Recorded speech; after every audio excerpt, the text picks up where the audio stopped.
Hey everybody! My name is Jared Malott. I'm here with my good friend Mateo. This is the Coltist, where we talk about the Colts, the Pacers, and the Fever. This is season 3, episode 10. We're gonna call it the AD Mitchell episode. And hey, let's have that conversation up front. Yeah.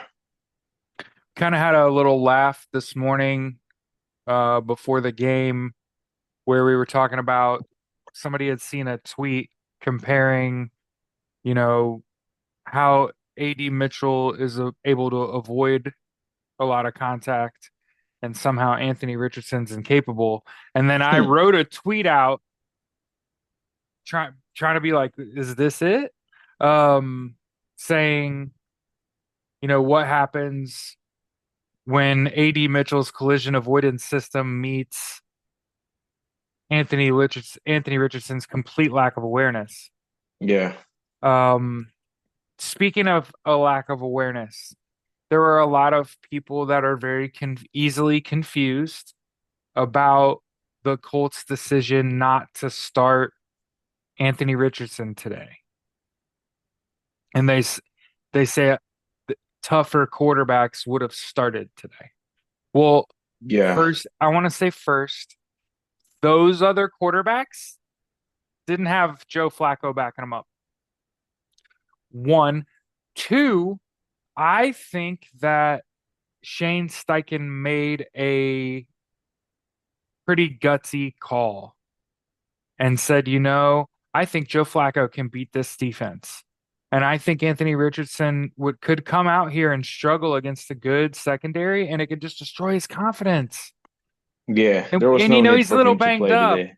You don't need to play today. Joe Flacco's You're got also this. you're also risking, further injury Yeah. by not giving him, that extra week to practice, to get everything sorted together. I saw, another tweet saying like, hey, perhaps the way the Saints are handling that Derek Carr situation with a kind of similar injury, of course, you never know the full extent of Yeah. that, but the way they're handling it, I mean, it makes sense for them to be careful. Hmm. I mean, of course, I think you and I both, we expect the 6'6" guy that runs a 4-3 and has a cannon for an arm to play because you want to see him because it's entertaining. I mean, it's fun to Yeah. watch. Yeah. And you want to see the young guy, develop and be healthy and play. But when you think about it, in the like you say, like in the grand scheme of things, like okay, it makes sense. And also, it's not like we lost; we won the game. So you're like, you won the game, and Yep. you didn't shatter his confidence or his body. So I mean, happy win. Absolutely. One of the things I was thinking about while I was watching people have a meltdown on Twitter saying Chris Ballard needs to be fired, Gus Bradley needs to be fired.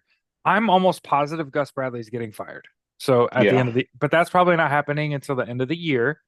Um, but I also want to point out, I want to have this conversation with you, brother.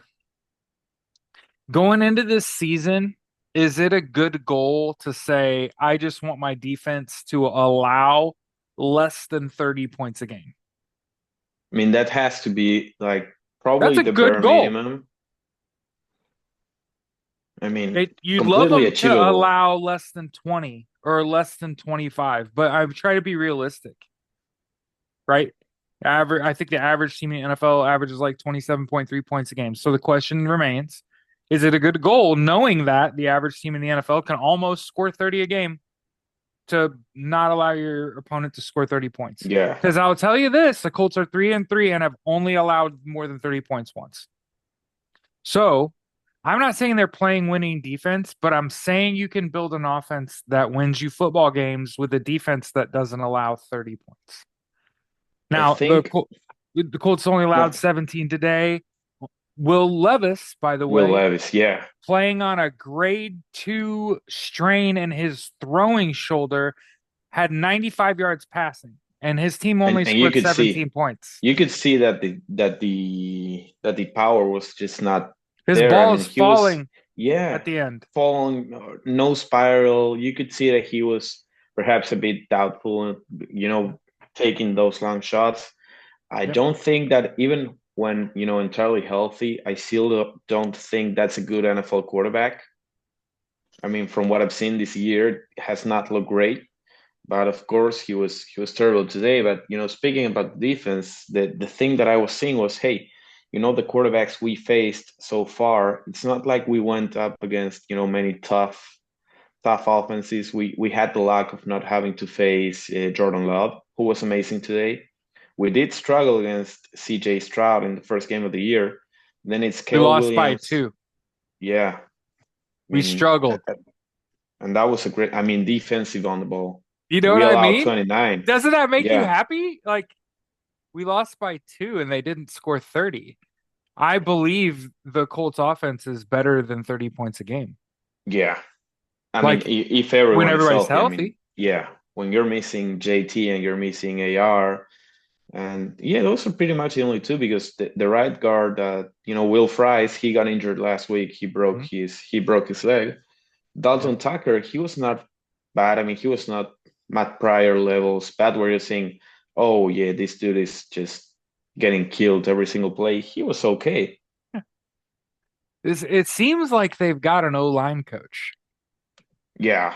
You know, I, Colts got a who good was O-line coach. who was the last one? I can't remember the name, but I do remember that everyone was saying, "Hey, that's not a good old line coach." I mean, the Sperano. last one before, mm, But I yeah, don't remember there look were now. some The issues Colts have there. won 3 of 4. Don't look now.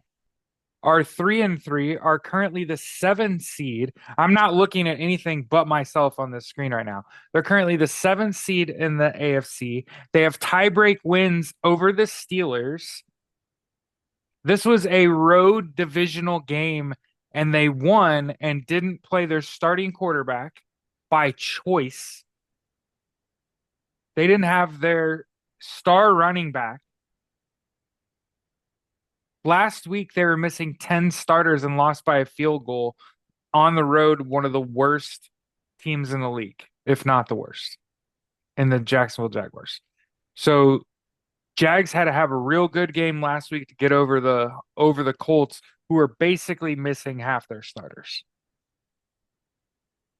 And I had said in a conversation we had had earlier this week that, oh, look, the Colts are down half of their starters, and most of those guys aren't going to play. Hey, more than half those guys came back and played this week. Yeah, So shout out to the Colts for deciding this game's worth showing up for and playing and winning this road divisional game. Shout out to the Colts for managing personnel because I'm willing to bet you Anthony Richardson, when he plays next, has more than 95 yards passing. I'll, I'll bet you that's on 2 balls. yeah. So, you know Two what I mean? completions, On 2 completions. and So, if we start the drive near the 1 yard line, it could be just one. If we get lucky. and something to think about here when I look ahead, obviously you got to take it a week at a time. And I do agree. I would have held Anthony Richardson out today too, because you know what I would much rather him do? Get a warm-up game next week against the Dolphins looking ahead to the Texans game. I would much rather you do that than go out and have a rough outing against the Titans, win or lose that game, and then have to try to pull it together in the Dolphins game so that you can, you know, Yeah, go on the going to road in Houston. Houston and kind of handle business because you kind of need to. But like I said, with the house burning down, for the record, the Colts are falling apart. Injuries are just piling up today. Ryan Kelly went down with a calf injury. I think that was about it for the injuries, though. So Yeah, he was. I mean, cross our he was fingers. not carted off the No, field, and he walked on his own. Probably, perhaps, just cramps. I don't please think let it it's be cramps. anything It was hot. serious. It was hot today. It let it just be cramps. I mean, he didn't play the last two games. Probably, some rust. He's getting back to speed. He was. I mean, he was. I saw on the game he was standing on the sideline. He seemed just fine. Like, Yeah. yeah, no big deal. For the Colts to be 3-3, the 7 seed, basically in a three-way race with only really, in my eyes, two teams in the AFC they need to worry about, and the Chargers and the Steelers, even though they have a win over the Steelers, like the Steelers are still in position there. Um, and there, like I said, there's what, like three wild card spots. I think Yeah. the Colts are right there on the cusp where I think, you beat the Texans in a couple weeks, you could win your division. We'll kind of see, but for right now, it's just like, hey, the Colts are in the tournament, and this is a team that I would go into a tournament with. Oh, one of the things I had somebody leave a message on my Facebook wall today talking about how the Colts started the quarterback that could win today, and that if it had been Anthony Richardson, the Colts would have lost. I don't agree with that. In fact, I can point to like four or five third down plays where I would much rather have an athlete back there because Yeah. they're sending pressure, and Joe Flacco got away from him, but look how much more away from them Anthony Richardson would have got and could have got himself into a better position to throw a better ball, right? And I'm talking about incompletions that could have been completions simply because Anthony Richardson could get out of the pocket better. Um, so yeah, I'm I'm excited because the thing about it, like 5-1 for Houston, that's a tough to maintain. So I think that Houston's more likely to regress. And like I said, you look ahead for the Colts in my eyes, hey, you could win the next two, lose the next two, beat the Jets. You're 6-5. And I'm still saying like 7 games left, you're still a playoff Yeah, team, you're looking, yeah. you know? So 10 that's wins should definitely get you into the playoffs at this point in the FC. and the thing about it is you're slowly learning, like, as long as you don't turn the ball over a bunch and get sacked a bunch, the Colts can win without Anthony Richardson. And so that has to take some pressure off him, right? And hopefully when he comes back, JT comes back, and it's a shared understanding, like he does not have to play hero ball. He can just hand the ball off and get the ball to the open receiver, and he doesn't have to be Superman. Yeah. He can. There are some instances where, damn, it's nice, but this is Yeah, the but not long. every single play. We're trying to play for the long game, dog. You know what I mean? Like we're trying to do this for like more than a decade, and I don't think you get to do this for more than a decade when you're missing games, multiple games every year because of injury. And this isn't me lacking empathy and saying like stop being so soft, right? What I think uh the problem is if you look at contextually what happens when Anthony Richardson gets hit and hurt, and it's when he's expecting someone else to give him some grace. And like I try to think about the first time he got injured where he outran everybody to the end zone and he pulled up at the Yeah. last second and got drilled. Um he would have never expected in a million years that someone was going to be able to keep up with him, but then also give him a pop going in the end zone. So he Yeah. wasn't even ready for that, right? And then there was the other one where, and I think that was last year against Tennessee when he got hurt Yeah, too, against Tennessee at home. when he was trying to go to the ground and the guy like dragged him to the ground, he gets hurt, right? Then there's the one this year where he's trying to give himself up and gets smacked in the head. That's when he got took out of the game, right? Yeah. Anthony Richardson is thinking about these other guys' paychecks. Now, they're willing to sacrifice their paycheck to get a pop on you. Why? Because if it sits you and their team wins the game, hey, that pop won them Yeah. the game. They make plenty more money. You know what I mean? They get to stay. They get to stay in the league longer. So Anthony Richardson's got to, and he's got to do it quickly. I think because he needs to play several weeks in a row. I will say though, like I'm not sour on him. Like before he got pulled the last time, he was red hot. So, and if you and in my way my brain works, because my brain's fully capable of compartmentalization. So if you take the first game and splice the last beginning of a game he played before he got pulled and put those together and just look at that string of play, dude, that's an NFL all pro quarterback. He just had he had a couple up and downs, and then he got hurt, right? It's not that the dude played shitty for 5 weeks Yeah. and got sat today. So people are out here saying Joe Flacco's the starter, and it's just like, no, Joe Flacco is most definitely a backup at this A stage. viable, I mean, he's a good He's backup. gr- he's Don't get he me might. wrong. The thing that's crazy is the Colts might actually be upgrading their backups.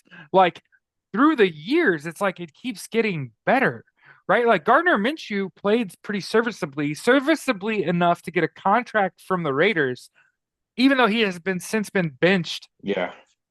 for But he did Aiden get a, O'Connell. yeah. But he did get another opportunity off his quality of play. And then now, obviously, Joe Flacco, um, in my eyes, doing a serviceable impression um, of a starting NFL quarterback at his age. And if you watch what he does on film and you can't see how Anthony Richardson is like an upgraded model, I'm Yeah. sorry.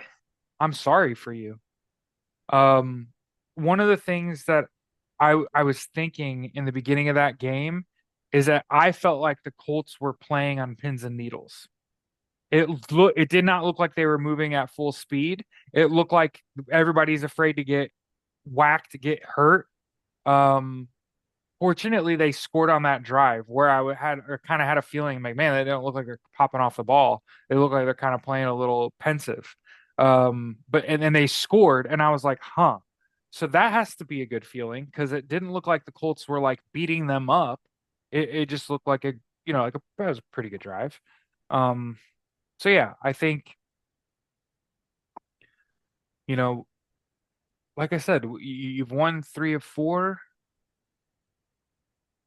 You have a winnable game next week, and that's 4 of 5 Yeah.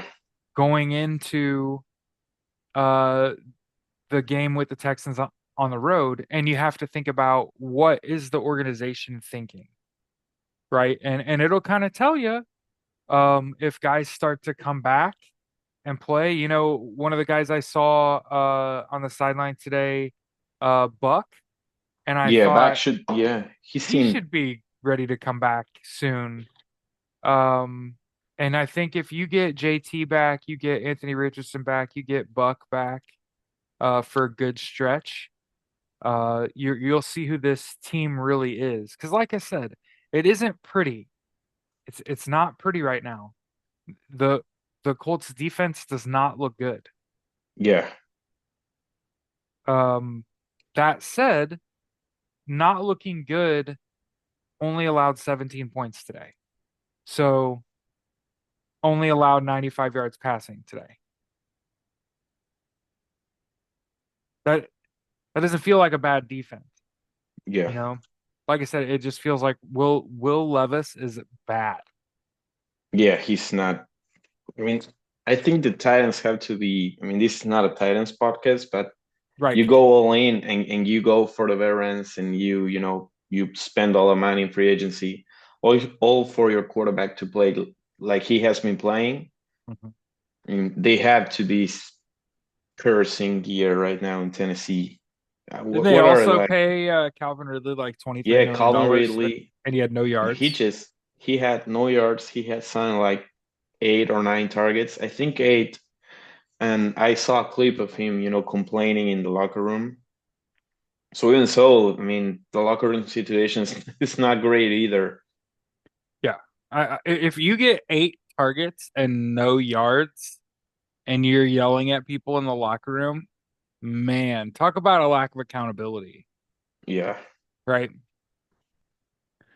So I'm not too terribly big on gloating on a win, especially like one of the ones you kind of had to have.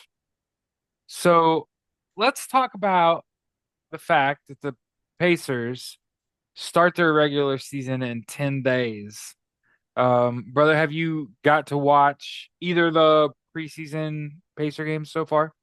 Yeah, I saw the highlights, and of course, I saw the box scores and how everyone was playing. And I'm like, okay, yeah, it seems like everything that could go well went well. Yeah. Mathering was nice. They played well. Yeah, Walker and Matherin look like they are have picked up their game in the offseason, and are going to be either, stalwarts on that second unit or work their way into a starting role. And then the Colts are playing 16 players. They've been deeper than each of the two teams they've played. So something I always, for some dumb reason, I always look at is like how many people are actually getting minutes, and how long can you keep that up? Like how long on paper are guys worth giving minutes to, right? Um, so yeah, I don't know about you, buddy, but it's about that time, right? Starting out on the road in Detroit. So that's a division game. So Yeah, yeah, I'm real excited about the Pacers. I saw um somebody's yard decorated for Halloween, and it was Caitlin Clark and Halliburton, Hmm. scarecrows. I thought that was pretty That's cool. really cool. Yeah. So yeah, I did notice through these two games, I was trying to think, what is his name? He's a big guy. He's supposed to be Turner's backup. Um, Wiseman? yeah, James Wiseman. He had a really good game, and we already kind of talked about Walker and Matherin. They had like good games, but like Wiseman looks great as like a backup center. Like, hey, that's awesome. You ever have to go two bigs? Like, hey, that's a nice little paint defense you can build there. So yeah, I think I'm not quite at the point where I'm saying like Colts and Pacers going to the playoffs this year, but it's on the table. Like Yeah, it's a conversation.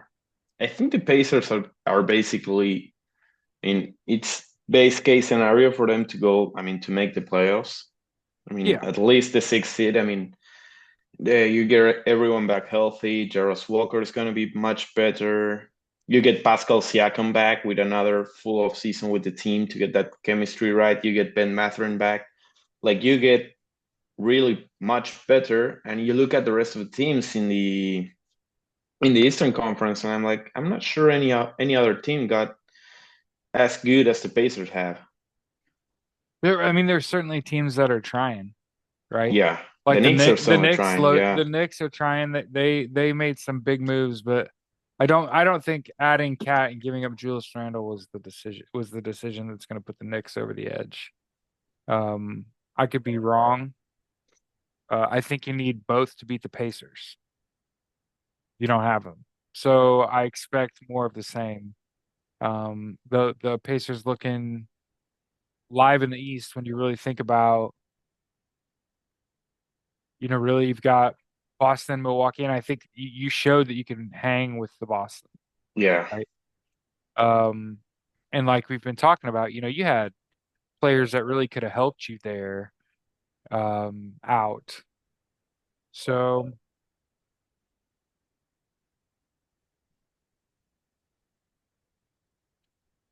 what about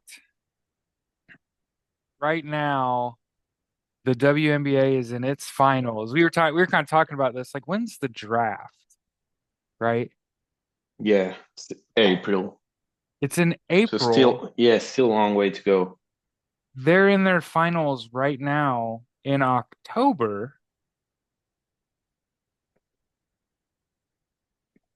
So let's get this straight. They'll be done before the NBA regular season starts, the WNBA. Then they get an off season. The draft is in April, and I think the league had to have started in May, June, right? That's just a long time between like the end of your season and then it's going to get pretty quiet. And then your draft is like 6 months later. That's a long way. I mean, Yeah. if you think I about think, Super Bowls in February, the draft's in May, right? That's just as a few months. yeah. So, Like you said, I think they did it to avoid, overlapping with the mhm. other major sports. I think Oh it yeah. worked amazing for them this year because I think a lot of people tuned in because I mean you had no football, you had no NBA. Like, hey, might as well, have something to watch. I mean, I Yeah. never watched this. I'm gonna give it a chance. It's the only thing I can watch. And then you tune in and you watch 2 or 3 games and you're like, hey, this is actually cool to watch. I mean, I'm having Mhm. fun. And then you start following I mean, that's how you get hooked. Yeah. So I mean, it works. I mean, at least for me, it worked. Yeah, I mean, obviously the the Fever represent obviously they made it to the playoffs this year. The playoff format for the WNBA had the first round. The higher seeded team got to host the first two games, which is just like a bad rule. And the Fever lost because they had to play back-to-back road games to start a series. Uh, that's changing next year. The best of three is not changing. So I just learned this. So we're passing this along. Um, the WNBA is not going to change that 3 game series, but they are going home away home for the who hosts. So this means, hey, even if you get in the same spot, you're getting to host the game. Which, if you think about the way home field has worked in the NFL for years, was something along the lines of the home team wins like 53% of the time. So if your whole life is a 50-50, being the home team supposed to give you a little bit of an edge, not much, just a few percentage points. Um, so it's with that in mind that it is fairest, right? That hey, if we're only playing a 3 game series, I think both teams need to host the game for it to be like super legit. And that's not to delegitimize their accomplishment, right? For making the playoffs after being so bad they got the first pick 2 years in a row. So it does they do represent like the most hope because they've already kind of climbed the mountain. But you kind of gotta figure the Fever are also a short and medium lock for the playoffs. Um, kind of no matter what happens in this draft, right? You get that any semblance of that group to stick together for this long layoff. Oh, they're going to be real good next year with a whole off season to work together. And I just thought about this. No wonder their draft's not till April. Women's college basketball, March Madness, like they're behind the men. Or I don't remember if they're behind or ahead. I think they're behind. Yeah, So they're finishing after the men's tournament's over. So it does make sense that their draft would be after that season ends because that's where you're getting your talent. It's just weird. There, I said it. It is the WNBA's position in the calendar is weird. But it makes sense. They're trying to not get into the NBA's way and not trying to get into women's college basketball. Trying to get in their way either. So it does kind of make sense. It's just kind of funky. Um, yeah, hmm. So yeah, man, it's pretty good overall weekend. Really got to think about, yeah. because No complaints. I mean, that's a you go into that's a today great. and you're thinking like Anthony Richardson could make his return. It's a little sketch that it's against like a good secondary, and they just decide the team's like, nah, we're gonna start Flacco. Yeah, Give there Anthony is another week to heal, to and heal then you're up. like, To what no about need, all the no other need to guys? win. There was 9 other starters that were injured last week that are all of a sudden able to play with these Pittman, Michael Pittman, he was supposed to be. I mean, I heard yeah, like, he was going on yeah, injury IR. reserve. Yeah, he was Yeah. going on IR. He's missing 4 weeks. he's getting his back together. Oh shit, we're gonna Yeah, miss him. And then, he plays, he scores a touchdown, he gets that key first down late in the game. yeah. So you're like, hey, he Love he Michael finished Pittman. the game I'm a USC altogether fan though, well. so I'm just being rewarded, right? So I don't I don't know what happened. I I don't want it to be the owner, the GM, the head coach sat all the players down and were like, look, this game against Tennessee, we really need to win because if we lose, hey, and Anthony struggles here and we lose to the Texans and we lose to the Jets and the season starts to get really rocky. We really need to pull it together this week. So if you're even thinking about playing, like you need to just commit to that idea now and focus on being healthy for Sunday. And I don't know if something was said. I don't know if it was internal. And I certainly think that the Colts have the kind of locker room where that conversation could have happened, where Buck comes in there passionately and saying like, I'm screwed up, right? Otherwise, I'd be out there. But some of you guys just ain't. You're not that injured. You know what I mean? You're playing Yeah, it up. Something might have thought if something like that had to happen. Or maybe it really just it's like that, right? Some weeks guys just wake up and can't go, and some weeks, hey, I woke up and I felt fine. It's there's not some magical. I mean, there are drugs, but yeah, there aren't real good short-term solutions for like you were so injured you couldn't play versus you could come out and play at a high level, and that changing in a week. Uh, I wouldn't call that necessarily a miracle. It's outside of kind of what I thought was going to happen by a long shot. Uh, I'm like anyone else in that I totally expected Michael Pittman to be on IR. Why is he on the plane? He's in uniform. He's playing. He's out there on meaningful downs. yeah. Hey, He's he making catches the catches. game-winning touchdown. Um, so hmm, it just makes you wonder. That's kind of one of the things that I was thinking about this today before I heard back from you. I've been doing this for like 5 or 6 years. Like, you start to worry. Like, obviously, if you lose this game today, deciding to sit Anthony Richardson, if games like does that cost Shane Steichen his job? Not a lot of people. I hear people all the time call for Chris Ballard's job. People all the Yeah, time call for Gus Bradley's job.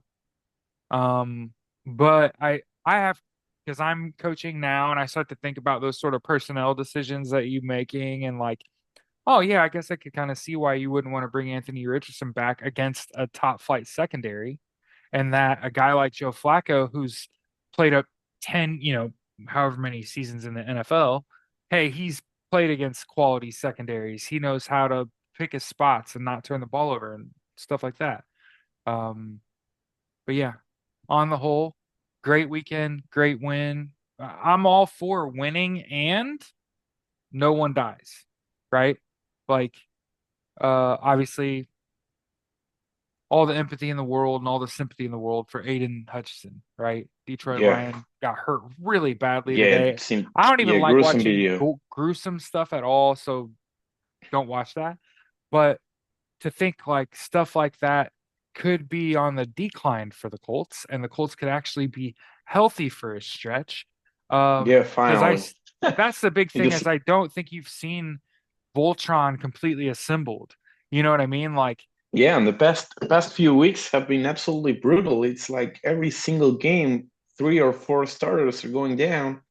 And at some point, even the backups that came in and played well, say Tycoon Lewis, yeah, he's out for the year. I mean, when did this happen? When did we get so unlucky? So we finally start, getting the crew back together. Of course, there are some guys that won't be able to play again this year. And also, I wanted to talk about hmm, he was mentioned a lot today. cornerback, Sam Womack, who played on the outside. I Hmm. think he played the entire game. Several, pass breakups, some good tackles. He was amazing.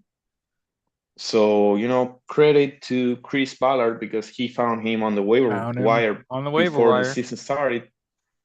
That's a great player. That's an amazing NFL player. He made every single, I mean, I started looking at him and he's doing the right thing every single play. He's making the tag. I mean, of course, he's not getting an interception I mean, every single play, but he's the only living corner we have, so he's getting yeah, coached the hell out of. Uh, so he better be clearly, doing the right thing. He's like I said, he's everybody a else is injured. That's what I kind of meant yeah, there. Juju Brands, who should be back. I think they said he should be back this season, but that's it's still a long way to go. Who's But out for the year? for the year that we know of, it's Will Fries. He's done for, and he broke his leg, so he's not That coming happened back. last week. Yeah, Tycoon Lewis. I think they are not saying season ending yet, but he broke his arm and it's 50-50 at this point. Jelani Woods, he's out for the year, the tight end, Hmm. and then it's I don't think any other than that. I think we're safe. Guys should be returning. I mean, Kenny and Quiddy Pay return this week. Buckner should be back in the next 2-3 weeks. Richardson and Taylor, they should be back next week, perhaps. So yeah, I think the gang is going to get back together for that Texans game. So I like I said, there are things we're not privy to, but it felt like a change in the winds. You know what I mean? Yeah, It felt like last week losing to the Jags, you were like, we're bad. That's a bad yeah, but football team. you get a win away from home today. Get a You win the manage next to week. beat. Yeah, if You're you three get and a win three. streak, You're you get a win 500. streak. Yeah, You're in contention for the playoffs. And when you look at who you're really fighting for, it's like there are three spots, and you are already have a game up on the Steelers. So that you got to figure, if they don't win their division, Baltimore does, and you already beat them. So that's good for us. That's good. It's because you're thinking about worst case scenario, you don't win your division, you make the wild card. You're almost a lock if you just like play pretty consistently here. Still got to win some games, and sure, it'd be nice if you won more than you lost, but you can't do that in a 17 game season. So you're gonna you got to figure this is probably one of the worst 6 game stretches I could think of in terms of like the overall outcome. You're 500. What did it cost? Everything, right? yeah, Your entire team's injured. Um, you would rather be like 5-1 and everybody's hurt, right? Because then, although your strategy is volatile, it wins. Our strategy is volatile and iffy, and that's not where I want to be, right? Where we're just churning through bodies, but we're so. yeah, You'd like to see, I've said that now a couple times. You just want to see all these guys play together for a chunk of games and have a bunch of success together, because it takes the pressure off you, right? If you can get a little, that winning 3 of 4 here obviously saved their season, right? Because they started 0-2, things are yeah, looking pretty rough. Winning 3 of 4 kind of despite the injuries does make me have a lot more faith in people like Shane Steichen and Chris Ballard, right? It's like your starters are down, but the guys that aren't starters are able, like the Sam Womacks of the world, yeah, right? Like the Hunter that played center today that had like a pretty good, like Bortolini, right? yeah. Like Bortolini has been coming amazing. Yeah, coming in and he's been amazing. And it's like, the Colts are kind of hitting on all their people, and that's kind of flying under the radar because the Colts are look on paper like a pretty average football team right now. Well, they look like a pretty average football team because their starters aren't playing, the guys that are yeah. above average football players. So obviously, getting JT back again, I think changes your run game completely. Getting AR back like under center Yeah, changes your run game completely. And that will take pressure off people like Michael Pittman, where you're making those decisions between going on short-term IR and playing this week. Like, you don't want to have to be on the fence like that, right? But like you said, he made a big first down catch in the end and had a big game-winning touchdown catch. So it's like you kind of do got to have those guys. So it's great that they were able to will themselves yeah, to play, and like I said, I'm coaching this shit. It's hard. These guys take a lot of contact, and they don't. A week is sometimes not enough. yeah, I mean, think about getting in a car accident several times in one day, and then yeah, think and then about just having 6 days.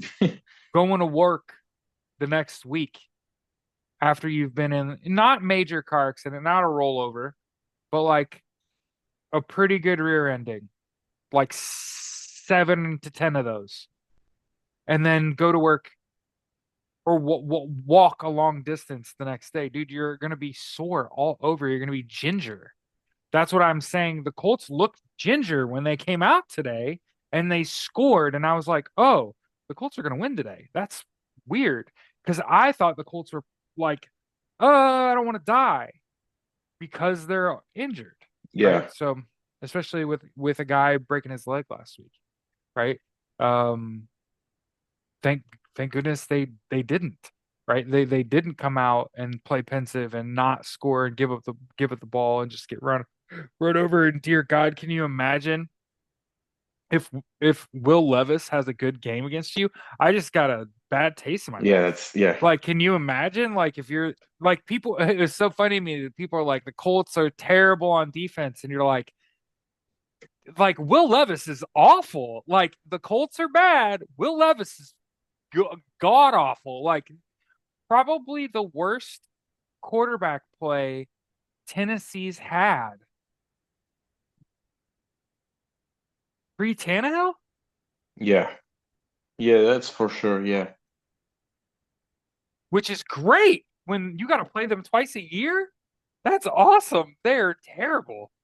I feel bad. There are players on their team that are good players. Simmons comes to mind, Hopkins comes to mind, and you're just like, you got to get out of Tennessee, man, because it's rough there.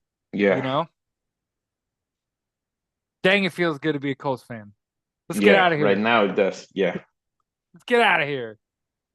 So hey, good win today. Pacers start up in 10 days. yeah, just 10 days. Have a great week. Hopefully, we'll get to sit down after next week's